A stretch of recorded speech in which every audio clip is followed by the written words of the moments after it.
floating solar technology. Today, we're going to explore this exciting innovation that's changing the way we harness solar energy. So, what exactly is floating solar technology? It's all about placing photovoltaic panels on bodies of water like lakes, reservoirs, and canals. This clever approach not only saves land but also brings a bunch of benefits compared to traditional solar setups. Take a look at this image of floating solar panels on water. One of the cool things about these systems is that they can actually reduce water evaporation while boosting the efficiency of the solar panels thanks to the cooling effect of the water. And here's another image showing a floating solar array. These systems shine in places where land is scarce, making them perfect for crowded areas or regions where agriculture is a big deal. Let's talk about current renewable energy goals in Sri Lanka.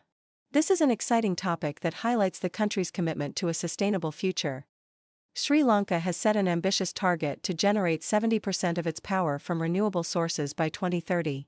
This goal is not just about numbers, it's part of a broader strategy to boost energy security, cut down on greenhouse gas emissions, and foster sustainable development. Now, let's look at some government initiatives. The government is stepping up with various policies and incentives to encourage the adoption of renewable energy technologies, including innovative solutions like floating solar.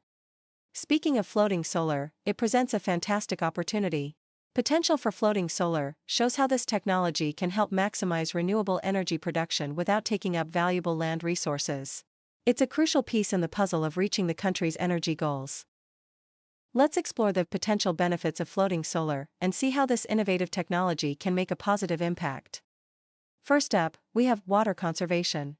Floating solar installations are fantastic for reducing water evaporation from reservoirs and canals. This means we're conserving those vital water resources that we all depend on. Next, let's talk about efficiency gains. Did you know that the cooling effect of water bodies can actually boost the efficiency of solar panels? This results in higher energy output compared to traditional land-based systems, which is pretty impressive. Finally, we have land optimization. By placing solar systems on water surfaces, we free up valuable land for other uses, like agriculture and urban development. It's a win-win situation. Let's take a closer look at our case study, North Unit Irrigation District. This example showcases some exciting advancements in renewable energy. The North Unit Irrigation District in the U.S. recently received a $2.55 million grant to kick off a floating solar panel project on its main canal. This initiative is a fantastic demonstration of the practical benefits of floating solar technology, like saving on land costs and cutting down on water evaporation. Check out this image of the irrigation canal with solar panels. This project is right in line with the global push to integrate renewable energy solutions while making the best use of available land. And here's another image showing solar panels on the canal. This case study really shines a light on how floating solar technology could be a game changer in places like Sri Lanka, where managing water resources and energy supply is super important. Let's explore global trends in floating solar projects. This is an exciting area where innovation meets sustainability. Around the world, floating solar projects are really picking up speed.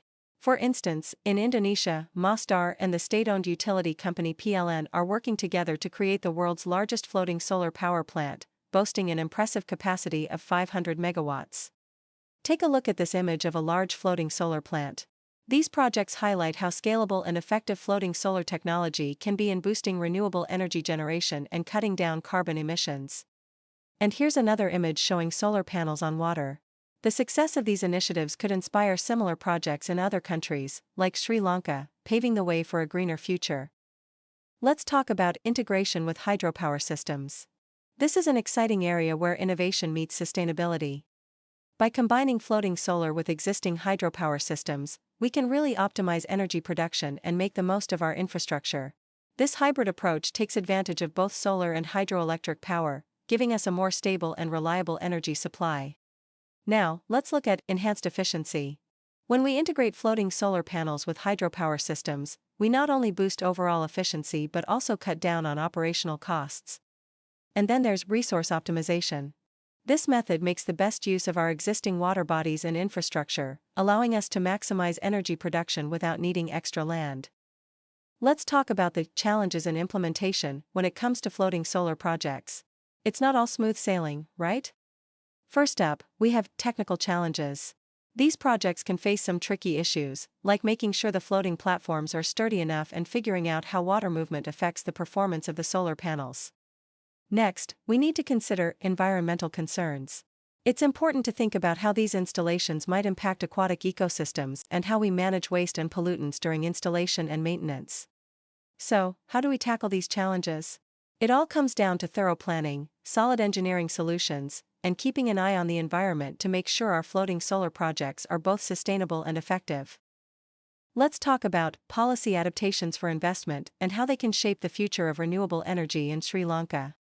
To really attract long-term investors, Sri Lanka has to make some smart changes to its policies.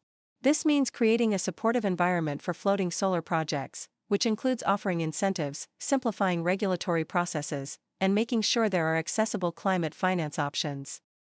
Now, let's focus on incentives and subsidies. By providing government incentives and subsidies, we can lower those initial capital costs, making it easier for private investors to jump on board with floating solar projects. Next, we have regulatory support.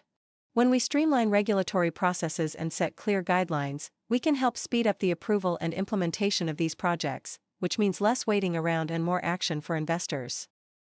Now, let's turn our attention to the comparative analysis with Indonesia's projects. This is where we can draw some interesting parallels. Indonesia has made impressive strides with large-scale floating solar projects, like the 145 megawatt Sarata floating solar plant.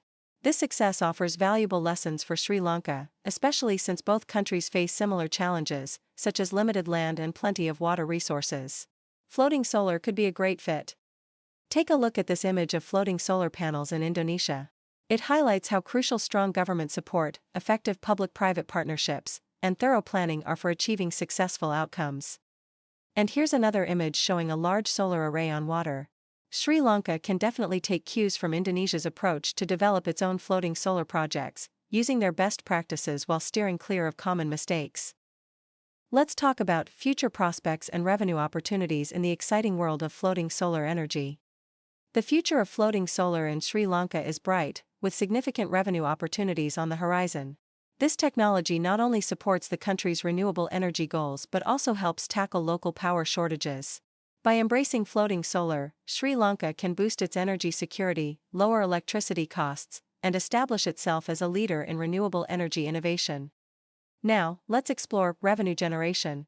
Floating solar projects have the potential to bring in substantial revenue through electricity sales, and there's even the possibility of exporting excess power to neighboring countries. Next, we have investment attraction.